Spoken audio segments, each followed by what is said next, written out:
সাতক্ষীরায় যে আইলা হয়েছিল বেশ কয়েক বছর আগে, তো এক বাবা একটা সাক্ষাৎকার দিয়েছিলেন পত্রিকায়।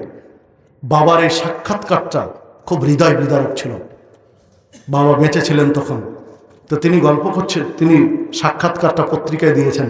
সেই পত্রিকায় লিখেছিলেন তিনি যে যখন আইলা হলো সব ডুবে গেল, বাড়িঘর ডুবে গেল, গোটা পরিবার হারিয়ে দিলাম, কে কোথায় চলে গেল বলতে পারবো না, স্রোতে সব ভেসে গেলাম।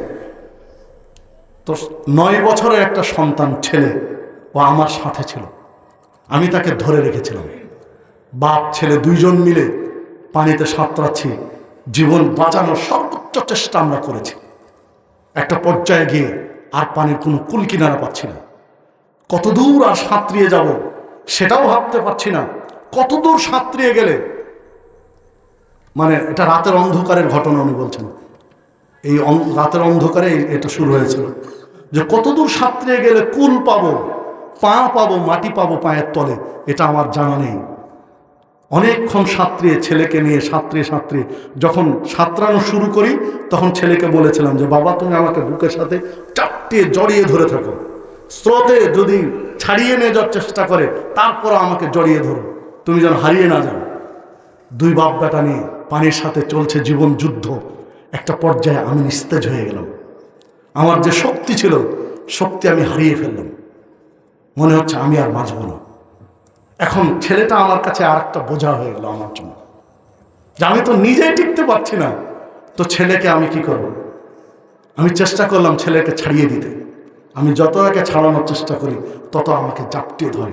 আমি বললাম বাবা নিজে চেষ্টা করো বাঁচার, আমি পারছি না। ছেলে বলছে না বাবা আমি এই স্রোতে হারিয়ে যাব, তোমাকে ছাড়লে আমি হারিয়ে যাবো, বাঁচতে পারবো না। তারপরও কিছুক্ষণ চেষ্টা করলাম দুইজনে সাঁতরিয়ে টিকে থাকা। একটা পর্যায়ে আমি আর পারলাম না, ও ছাড়তে চাইলো না আমাকে, আমি জোর করে টেনে হাত ছাড়িয়ে দিলাম, স্রোতে ভেসে গেল। আমি একটু সাঁতরিয়ে কয়েক মিনিট পরে পা পেলাম, মাটি পেলাম। খুব চেষ্টা করলাম ছেলেকে খোঁজার, পেলাম না। 2 দিন পরে পানি একটু শুকালো, ছেলের লাশ ভেসে উঠল। আমি বাবা বড় অসহায় মনে হচ্ছিল, যার 2টা মিনিট কেন বাবাকে আমি আগলে ধরতে পারিনি, কেন আমার আদরের সন্তানকে আর 2টা মিনিটের জন্য জড়িয়ে রাখতে পারিনি। আর 2-3 মিনিট হলেই তো আমি পা পেয়ে যেতাম। আমি যেটা বোঝাতে চাচ্ছি, ওই বাবা নিজেই সাক্ষাৎকার দিয়েছেন যে জীবনের কঠিন মুহূর্তে এসে কলিজার টুকরো আপনার কাছে ভারী হবে, নিজের জীবন বাঁচাতে হবে।